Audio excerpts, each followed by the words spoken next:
Esta história não é para os fracos de coração. O que você está prestes a ouvir pode ser perturbador, e deve ser. Porque duas crianças estão desaparecidas e o tempo está se esgotando. Imagine-se sentado em uma sala de interrogatório fria, conectado a um detector de mentiras, e as primeiras palavras que você ouve não são "Onde estão as crianças?", mas sim "Você matou Lily e Jack?". Foi exatamente isso que Daniel Martel, o padrasto das crianças, diz ter ouvido durante seu teste do polígrafo. Em poucas horas, o Canadá acordaria com uma notícia devastadora. Um menino de 6 anos havia sido encontrado morto. Embora as autoridades posteriormente tenham confirmado que o caso não estava relacionado ao desaparecimento dos irmãos Sullivan, o medo já havia se instalado. A RCMP deixou claro: isso não era mais sobre crianças que se perderam. Agora era uma investigação criminal. E o que se seguiu foi um pesadelo costurado por laços familiares rompidos, segredos do passado e decisões tomadas em desespero.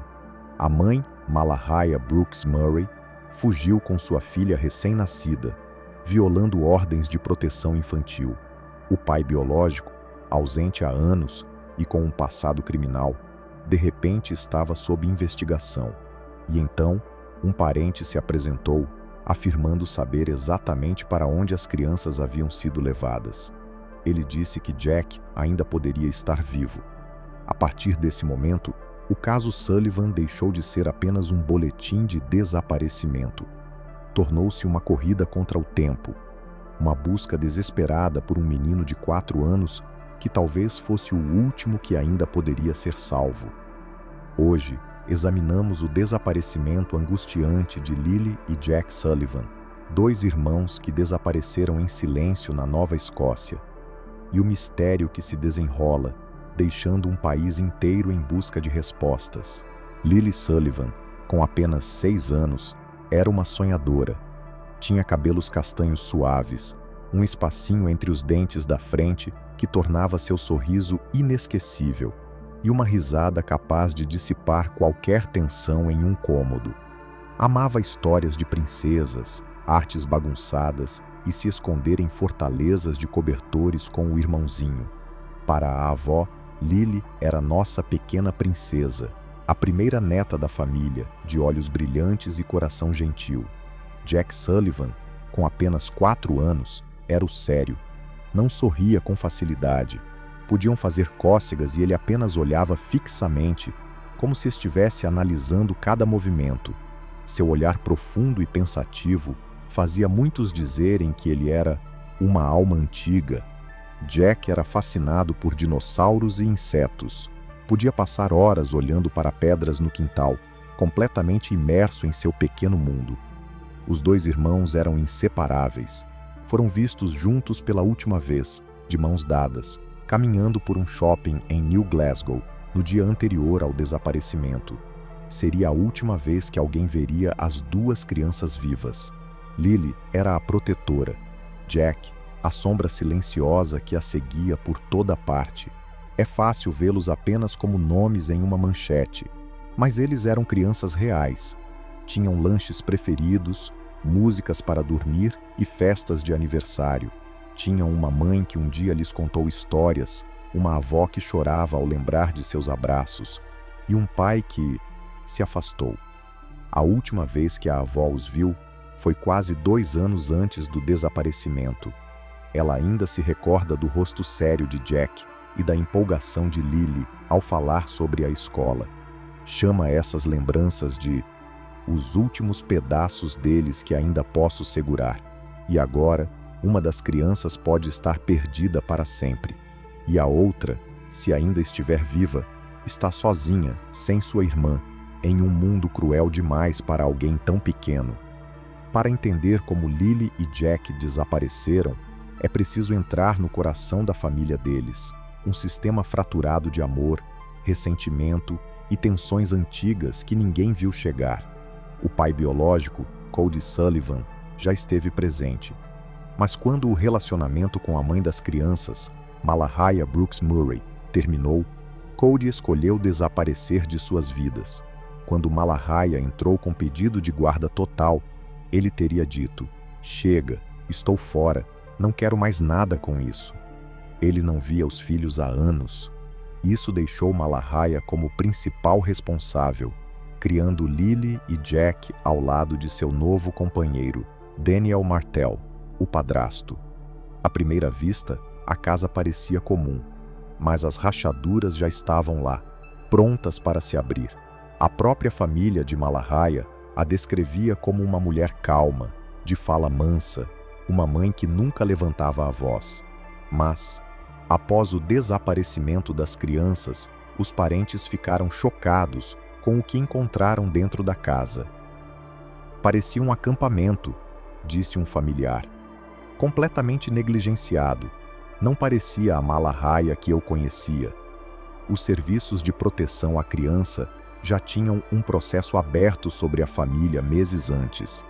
Havia preocupações com as condições em que as crianças viviam.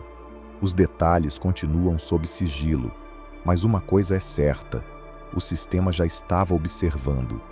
E mesmo assim, o pior aconteceu.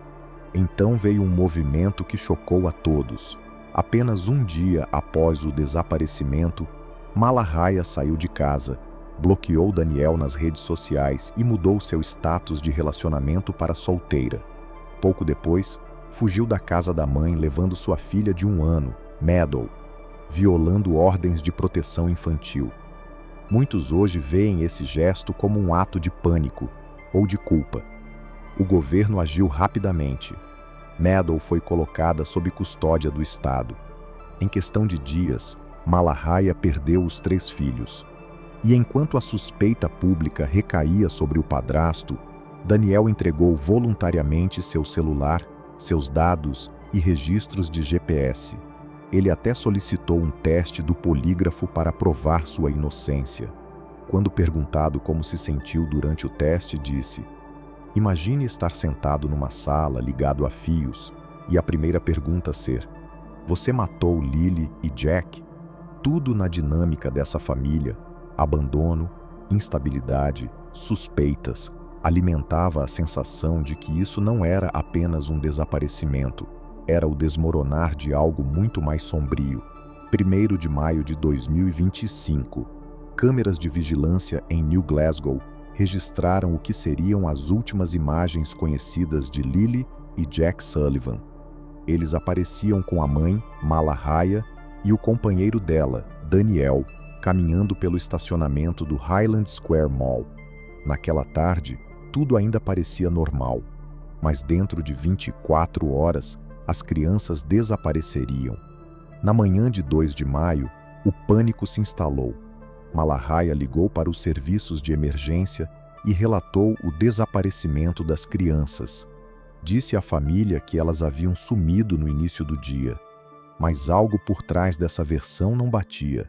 Havia uma lacuna de 20 horas entre o último registro visual em 1º de maio e a ligação para o 911, que ninguém conseguia explicar. Equipes de busca invadiram a região. Centenas de voluntários vasculharam as matas densas perto da propriedade da família em Lansdowne Station. Mas nada, nenhum sapato, nenhum brinquedo, nenhum som, nenhum vestígio de Lily ou Jack.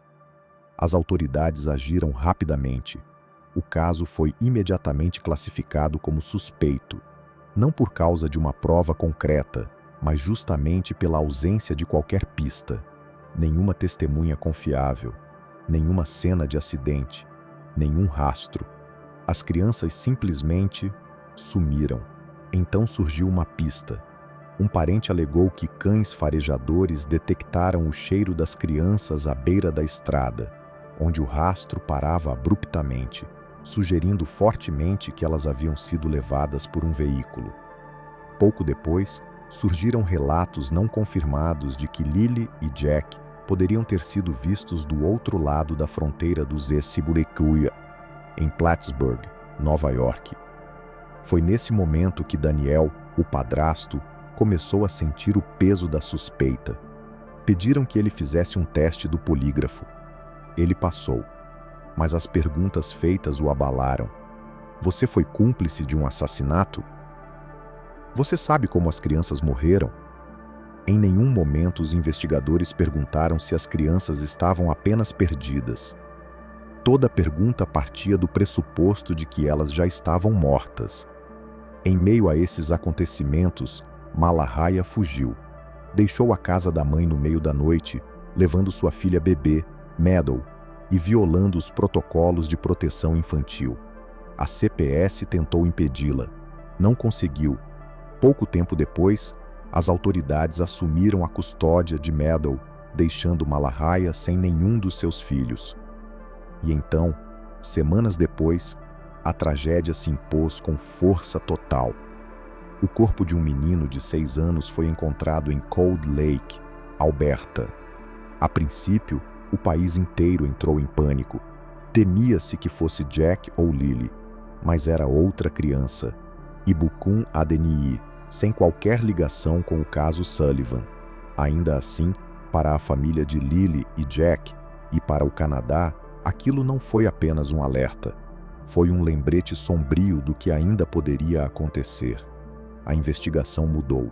Já não se tratava mais de procurar crianças perdidas. Agora era uma corrida desesperada para descobrir o que foi feito com elas e por quem. Desde o início, a investigação sobre o desaparecimento de Lily e Jack Sullivan se desenrolou como um mistério sem centro, sem cena do crime, sem confissão, sem sequestro confirmado. Mas cada ação tomada pelas autoridades revelava uma realidade arrepiante. Eles já não tratavam o caso como um simples desaparecimento. Agora era a busca por provas de um crime. A Real Polícia Montada do Canadá lançou uma das investigações mais extensas da história da Nova Escócia.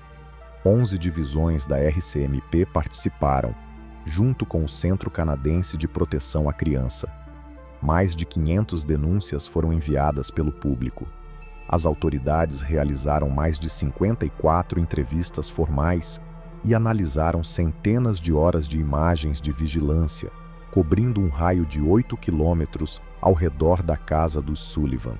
Apesar de todo esse esforço, a pergunta mais crucial continuava sem resposta. Onde estavam as crianças? O padrasto, Daniel Martel, tornou-se uma figura central na investigação, não apenas como suspeito. Daniel entregou seu celular, dados de GPS, extratos bancários. Se ofereceu para testes toxicológicos para rebater boatos online. E o mais importante, submeteu-se voluntariamente a um teste do polígrafo. Segundo ele, foi aprovado. Mas as perguntas feitas durante o exame revelaram as suposições dos investigadores. Você matou Lily e Jack? Você foi cúmplice no assassinato deles? Nenhuma pergunta sobre sequestro, nenhuma sobre desaparecimento acidental. Cada pergunta assumia o pior. Após o teste, Daniel relatou que sentiu a suspeita começar a diminuir. Os investigadores o contataram com menos frequência. Ele passou a acreditar que já não era o foco principal. Mas nas redes sociais, as dúvidas nunca cessaram. Enquanto isso, a mãe das crianças, Malahia, permanecia no centro de uma pressão pública crescente. Sua fuga repentina com a bebê Meadow acendeu todos os alarmes. A assistência social já vinha monitorando o lar. Depois da fuga, Meadow foi retirada de sua guarda, deixando Malahia sem nenhum dos filhos. Então, surgiu um desenvolvimento extraordinário. Darren Gettis, primo de Malahia e trabalhador experiente em escavações há mais de 30 anos, surgiu com uma afirmação chocante. Ele dizia saber exatamente o que havia acontecido. Segundo Darren, Malahia teria recebido ajuda de amigos para colocar as crianças secretamente em um veículo.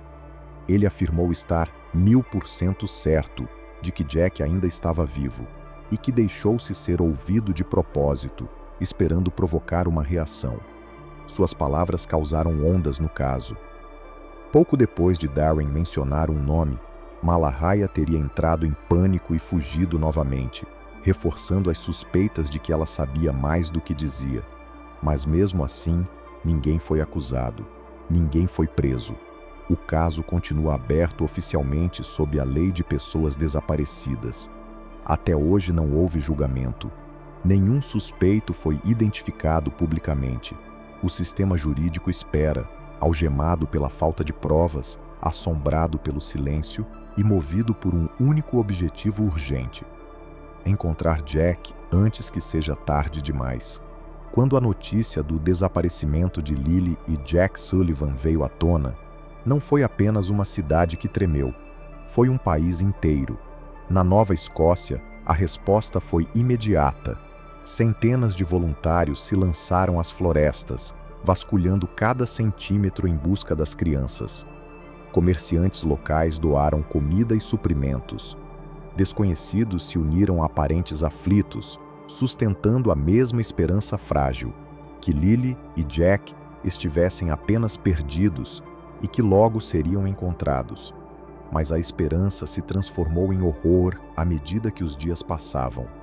Quando as autoridades anunciaram que não era mais um caso de desaparecimento, mas de investigação criminal, tudo mudou.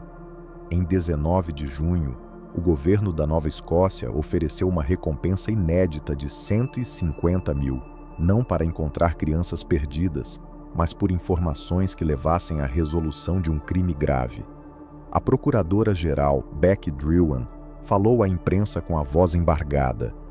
O desaparecimento de Jack e Lily é sentido por toda a província e além. Ela confirmou que o caso havia sido incluído entre 122 investigações criminais ativas, a maioria relacionada a homicídios ou pessoas desaparecidas de alto risco. As redes sociais explodiram. Hashtags como Ulster Justiça por Lily e Jack e Tragam Jack de volta dominaram o país. Pessoas publicaram desenhos de dinossauros, fósseis e insetos, homenagens ao amor de Jack pela natureza. Mas a frustração crescia. Muitos se perguntavam por que um alerta Amber nunca havia sido emitido.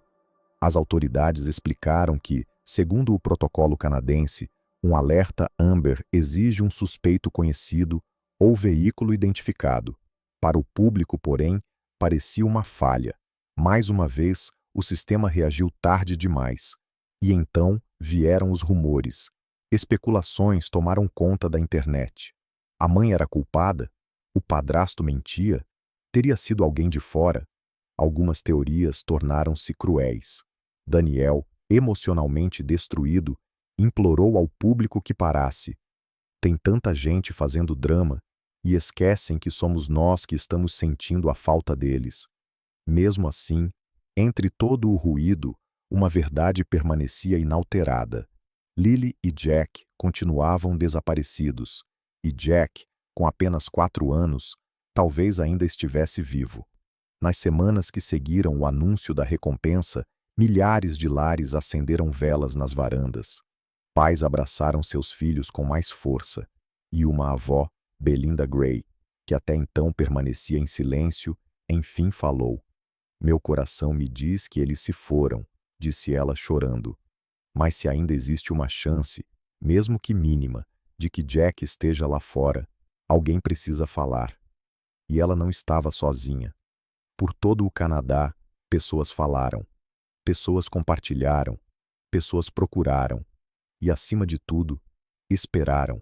Se visse uma criança sozinha à beira da estrada, assustada, em silêncio, perdida, o que faria?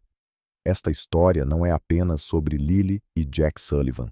É sobre todas as crianças que desaparecem em silêncio, sem manchetes, sem justiça, sem voz. Lily nunca voltará para casa. Quer o seu corpo seja encontrado ou não, o silêncio em torno dela tornou-se demasiado longo, demasiado profundo. Mas talvez Jack ainda tenha uma hipótese. Talvez ele esteja à espera, a perguntar-se por que ninguém apareceu. Talvez ainda esteja à escuta de alguém que diga o seu nome. Há pessoas que sabem o que aconteceu. Algumas já sussurraram, outras permanecem em silêncio. Mas os segredos não duram para sempre. E em casos como este, o silêncio é a violência. Este caso exige mais do que tristeza, exige ação. Se sabe algo, Qualquer coisa, fale. Se esta história o tocou, partilhe-a. Não pelo algoritmo, por Jack. O mundo falhou com Lily, e talvez ainda falhe com Jack. Mas não se o recordarmos, não se falarmos por eles quando mais ninguém o faz. Jack adora dinossauros, adora insetos, seguia a irmã para todo o lado. E esta noite, se ele ainda estiver por aí, devemos-lhe mais do que pensamentos, devemos-lhe um resgate. Isto é o Crime Line. Não ignore esta história. Não esqueça estas crianças. Se tiver informações, contacte o posto da RCMP mais próximo. Se tiver compaixão, mantenha vivo o nome de Jack, até que ele volte para casa ou até sabermos por que nunca voltou.